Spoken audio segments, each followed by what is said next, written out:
اگر دست کجی پا به نجف باز کند. عاشق شیر خدا وارث شمشیر خداست، سینه سنی و شیعه سپر شیر خداست. آفرین آفرین.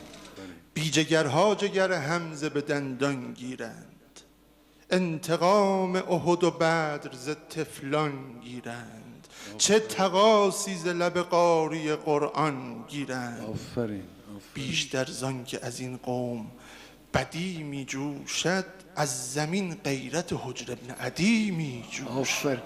ما نمک خورده عشقیم به زینب سوگند، پاسبانان دمشقیم به زینب سوگند. داس تکبیر گل از ریشه بچیند، هرگز کفر بر سینه توحید نشیند. هرگز مرتضی همسر خود کشته ببیند، هرگز پایتان گر طرف کرب و بلا باز شود، آخرین جنگ جهانی حق آغاز شود. بر سر همسایگانش سایه ای پرمهر داشت، از سرش هر چند روزی سایبان برداشتند.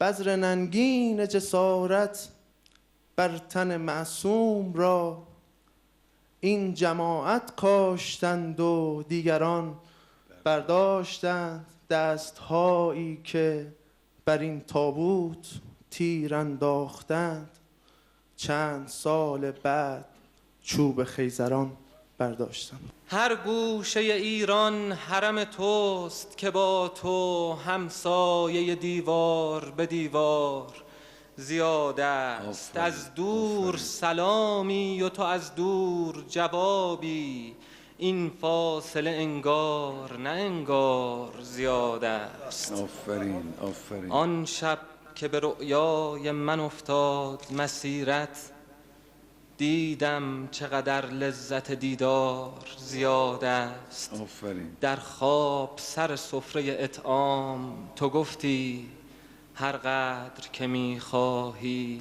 بردار زیاد است. آفرین آفرین.